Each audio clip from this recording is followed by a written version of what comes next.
Alright, hell yeah. Engineering Dynamics, MIT, OpenCourseware. So this is the first problem. It's a kinematic. It's kind of a warm-up to the course, but it's so cool. We're doing it in multiple different ways. So this way, we're actually going to get an equation for the grandstand. So this is the stadium bleachers.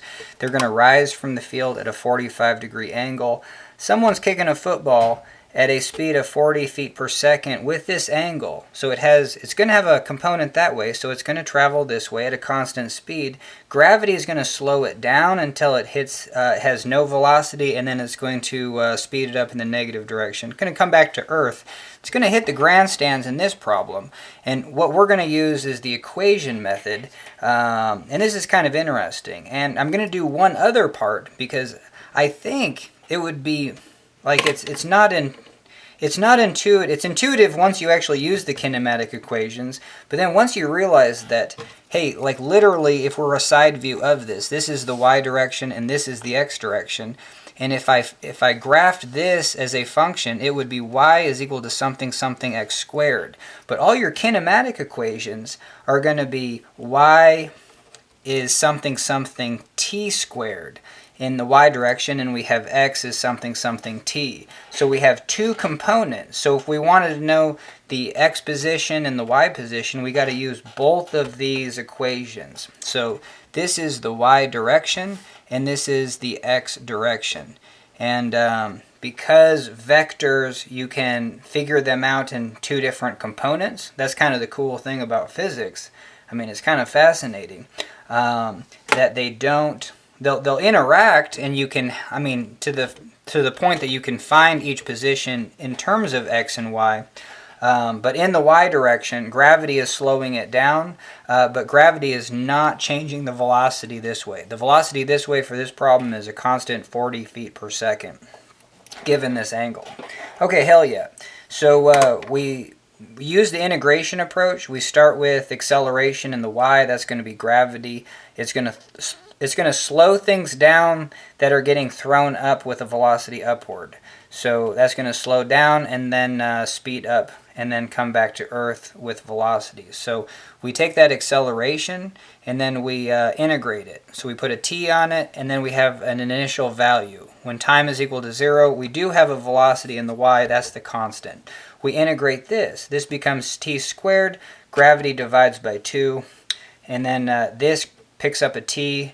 When t is equal to 0, our y for this problem is going to be our coordinate. That's going to be 0, so we don't have any extra constant out there. All right, now our kinematic equations in the x direction. Our acceleration is 0. This is going to be the hardest one to see, just because you might forget about it and be like, well, and what I think of is there's no Earth over here sucking this football towards it. So we don't have any acceleration. And for all these problems, you have to assume you're on a planet with no atmosphere, or, just in general, air drag is minimal. And so when we integrate 0, we get a constant. Cool. So this velocity as a function of time, throw in any time, you're still going to have 40 feet per second in that direction. So that's a good way to think of that. Integrate again, we pick up a t. So the position at 0 seconds is there. At 1 second it's 40 feet. 2 seconds it's 80 feet. This is a linear equation. It's way easier to see. This is a parabolic equation. You know what I mean? We slowed, and this that's the thing. That's the trippy thing, is this equation is not this path. This equation is just height as a function of time. So like right here is 0 seconds, right here is 1 second, 2 seconds, 3 seconds, 4 seconds, and that's kind of how this problem plays out. Okay, so how does this equation come in? Yeah, I almost tripped myself out because I kept saying that these are functions of time and this is a function of time. But if I combined them together, like, hey, this is my x-coordinate and this is my y-coordinate. As long as my times are the same, I could throw in 0 seconds. Well, check it out. 0 and 0, that's going to be right here. You know what I mean? So there you go. I could throw in a time that makes this 0, because we have a negative in this. Maybe if time is like 4 seconds, this becomes 0.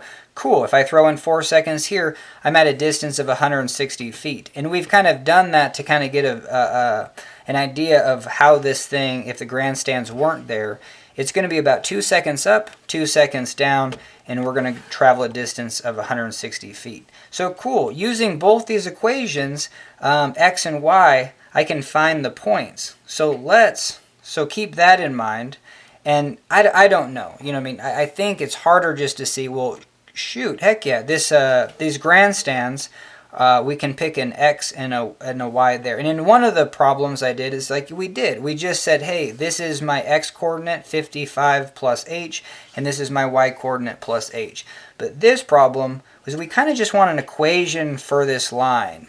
And so we're kind of going back to understanding that this is a side view. We have an x direction, a y direction, and now we have an equation for the grandstands. It hits the ground right there, but you could just extrapolate this line, you know, basically to positive infinity, negative infinity. And now we have to find an equation. So so we're going to have y is equal to something something x. And I think that's the trippiest thing working with kinematics, is like we already said that this football has a parabolic arc. It's y is equal to something something x squared. But our kinematic equations, you know what I mean, they are going to be parabolic. But they're going to be something like y is equal to something t squared. X is equal to something t. Okay, hell yeah. So when we go back to actually figure out the equation for this grandstand, well, yeah, it's just going to be y is a value of x. The general equation for a line is y is equal to mx plus b. Right here it says the slope of the grandstands are a 45-degree angle. So, I mean, we can just, you know, we can just obviously intuit that the slope is going to be 1. So m is 1. I'm just going to drop this is going to be x. So y is equal to x. I don't know where it's going to, this b term is where it intercepts the y-intercept. Maybe I don't know what that was. And I was tripping myself out. It's just like, I kind of just knew, I don't know how I actually just knew it was negative 55. You can just see it's down here. A lot of way to intuit that.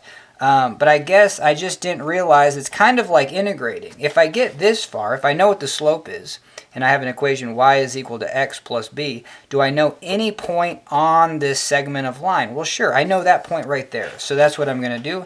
I'm going to say this point's at 55, and it's up 0.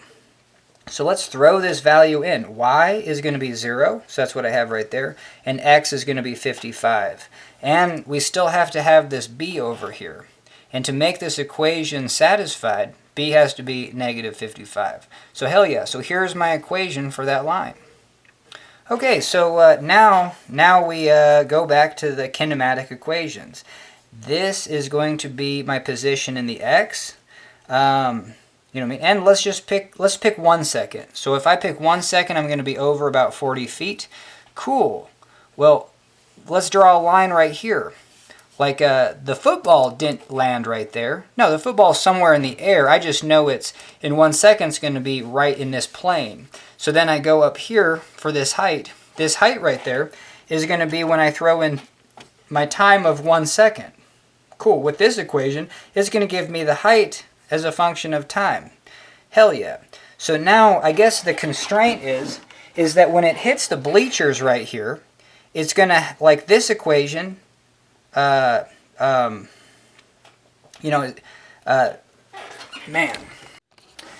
Yeah, so the constraint is when you input a time, that's going to be the same time in this equation and the same time in this equation. That's going to give you the coordinates of the point up here. So we want the coordinates right there. And so, did that make sense? But anyway, we take this equation for a line, and we have y is equal to x plus 5. And so here's my y, and then here's my x. And then I'm going to input this into the y right there, and this 40t into the x. Don't forget to add whatever else on. I almost forgot to do that. Okay, hell yeah. So we're going to have, this y is going to be negative 16.1 t squared plus 80 sine 60t. That's that y. Is equal to the x, 40 plus t. That's going to be the x. But then the equation is going to be minus 55. Alright, I think I want to try to say this, one more time. So these kinematic equations, they give you the X position and the Y position. And as long as you're using the same time, those are coordinates. This is the X coordinate and the Y coordinate. So that's going to be where the football actually is. Cool. And then we also know that the stadium is this equation. And we know the football, hopefully the football doesn't go short and the stadium's hella huge. And so we know the football is going to hit the stadium. And we just know that's going to happen at a certain time. And if it happens at a certain time, that's going to be a position on using these two equations. I mean, obviously the football hit, and so that football has a position in the X and Y. And so we're going to say the time that it hits the stadium is going to be this t and this t. And it's going to be the X coordinate and the Y coordinate along the parabolic arc. But those coordinates are also going to be along this line. And if we have a line, and I have a point out here, hey, that point is not on the line. So this is the equation for all points along that line. You know what I mean? So if we choose this point, we're going to have a distance of 55, and let's just choose h to be 45. Let's say we're 100 feet over here. So if we have a distance of 100, our height is going to be 45. Let's see if that's a point on this line. And the line is basically an equation that, I don't know, I guess it has to be balanced. It's fascinating. There's a lot, this is deep. But anyway, so we have 45 is our height. And then we're going to have x is going to be 100 minus 55. Well, hell yeah, 100 minus 55 is 45. So that point is a point on the line. Cool. So, I don't know. Yeah, it's just kind of fascinating. I guess there's more than one way to say it. But yep, these points are going to be the XY points when that football hits.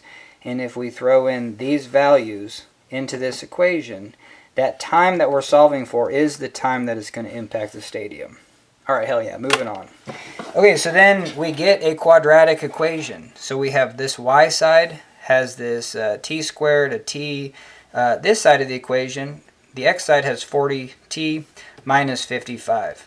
Okay, so I'm just going to leave the equation like this, but you can imagine we can get these terms to that side. And for my quadratic, I have an a term. That's going to be negative 16.1. My b term, because that's the things with t's in it, we have 80 sine 60 minus 40. So that's my b term for my quadratic equation. My c term, once I get it over there, is going to be positive 55. Now, I'm just going to use the rest of this video to show you how, my strategy is, if I'm using the quadratic equation, just guess. Like, guessing is such a good skill, especially when you're getting into like something so complex. There's just a lot of room for error. So what I did is I just said, hey, this is close enough to negative 15. And this actually becomes 70, close enough to 70 minus 40. I'm going to say it's 30. So my b term is 30. C, I'm going to say that's 50. So we got negative 15, 30, 50. Cool. So, hey, this term down here is negative 30. Satisfied there. B is going to be negative 30. So, hell yeah, we even got the first two terms. Let's try to figure out underneath the square root. B squared, 30 squared is 900. I can handle that. I'm just going to say it's pretty close to 1,000, though. And then now we have 4 times this. Well, that's going to be, goes to 30 is twice, and then, so it's going to be like 60. So I'm going to say 60 times my C term. 60 times 50.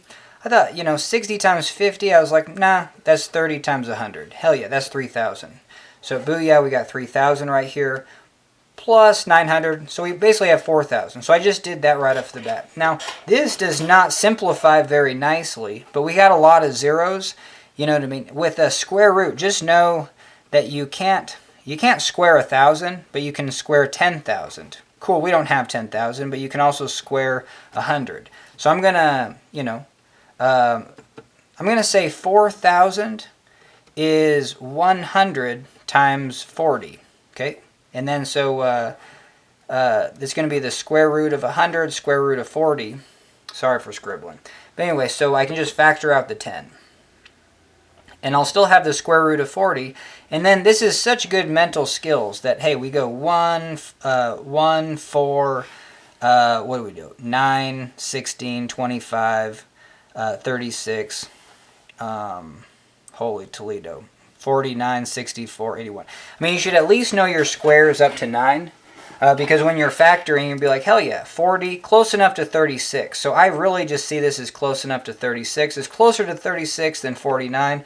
Hell yeah, and we might have overly rounded. So booyah. So we have 6 times 10. So right there, we have, so this value right here, this whole value just becomes 60. So now I have negative 30 plus or minus 60 divided by negative 30. So that's what I hate about the quadratic, is you have to do 2 things. So we're going to do negative 30 minus 60. That's going to be minus 90 divided by negative 30. That's going to be 30. Honestly, I didn't do that one first. I did negative 30 plus 60. Hey, we get a positive 30 divided by negative 30. This is negative 1. Well, this is supposed to be what we're solving for, is time, negative time for the negative root. Or we do have a negative root. That's a nonsensical term. And so... hell yeah, so our time is 3 seconds. And then booyah, we just kind of throw that back in just as our guess. If we throw in 3 seconds into x, then our x position is going to be 120. Our y is going to be throw in 3 to this equation. You know what I mean? We're going to have, 3 squared is 9, call it 10. You know, I just said we had 160 here. And then we're going to throw 3 in here. This is 70 times 3. That's going to be 210. Negative 160 plus 210. You know, that's like negative 150 plus 200. So booyah, that's going to be positive 50. So what we just solved for was this height is close enough to 50. You know what I mean? So just right off the bat, I think guessing and doing stuff like that, especially when you're just like getting ready to do the quadratic equation, is such a good strategy, because then you're going to have so much confidence when you actually, do the quadratic equation or use a solver. And so I just put this in my calculator, and then we're going to graph it, and we're going to get, our 0 value, left bound, right bound, and we get 2.969. And so I have that stored as alpha t. And then I'm going to pull up this equation, negative, well, now that I have that stored as alpha t, I can go 40 alpha t. So I know my x position is 118.77 minus 55. This will give me h. H is 63.77. I can also throw in t into this equation. And so let me just pull that up. So we have negative 16.1 t squared plus 80 sine 60t, and we get that height right there, which is what the problem wanted. They wanted to know this height, h, and we get this value of 63.77. And so hell yeah, so this was the equation method. And I think the trickiest thing about kinematic equations is the fact that, hey, you have a visual representation of like where this football is, but your kinematic equations give you the, they're separate. They're just this position in the y as a function of time, which is a totally separate graph. Like how you would do that graph is you would do, hey, I have this height y, but as a function of time. And then this is going to be my position x as a function of time. So they're not represented. This time isn't distance out this direction. You know what I mean? This time is just a variable.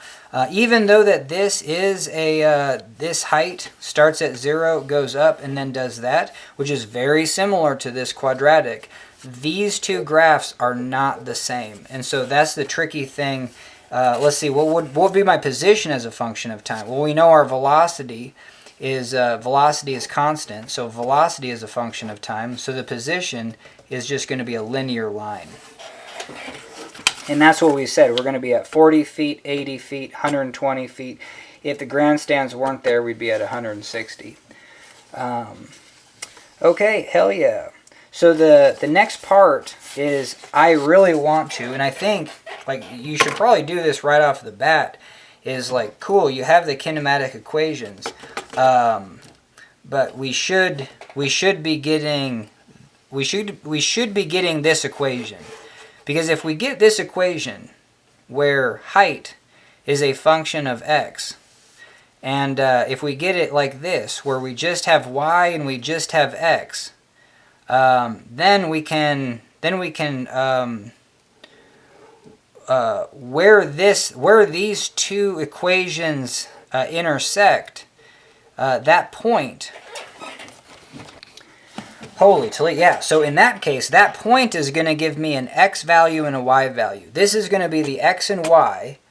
That's an equation on this line and an equation on this line. So, I mean, I could take this point right there. That's an x and y on this football, but it's not on the stadium. And again, I can take a line right. I can take a point on the stadium that has a x value over and a y value up, but it's not a point that's on the path of the football. So there's only one point where those two equations are equal. And even that's kind of trippy linear algebra, where you would have like y is something something x squared, and then we obviously have y is x minus 55. And we're trying to set these equal to each other. Well, I guess we just pick a point that's going to be the same. So this y value is going to be the same. So when this y value is equal to, this y value right there has to equal that y value right there. Cool. So then I can set these equations. This something something x squared is equal to x minus 55. And then I could solve for this x term.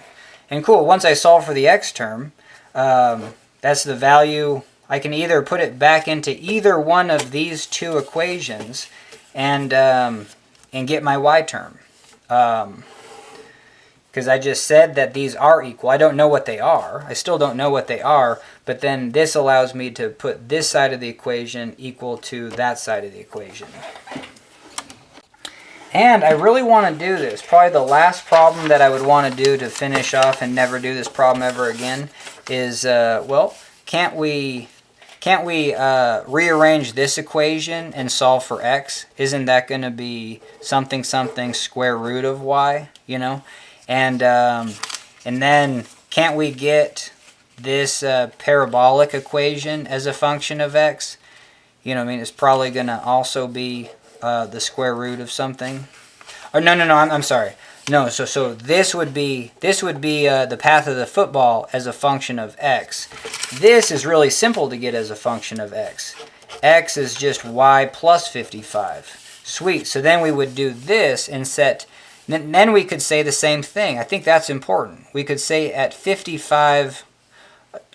We could just say that, hey, let's say it does hit the grandstand right there. This is the path of the football. This distance in the x, that's part of the grandstand equation, because this is the distance over in the x to get up to the equation of the grandstand, is the same distance over in the x to get to the position of the of this equation. And so we can set we know that the x terms have to be the same, and so we would have something something y is equal to y plus 55. Then we could solve for y. So we'll see if I have it in me to do this one. It's going to be a little bit harder, just because you have to take this equation and solve for t. You have to solve this for t as a function of y. You have to use the quadratic equation to get t is just something something y. You have to see you have a t squared here, so it's not so obvious. That's what the quadratic equation is good for. You can have a t squared there and a t there, but you can still boil it down to get a t as a function y. It's going to be like, y squared and the square root of something plus, maybe more terms, but it's going to have y's in it and it's going to have a t in it. And then so we can take that and then put that into this equation, and then we would get x That's what we get. X is something something y. Even if it had a lot of y's in it, like that, we still have x is something something y, and we can get this x is equal to y plus 55. And then we can set those two equal to each other. So that's kind of what I want to do next. I want to do both those videos. So thanks for joining me on this one, and hell yeah.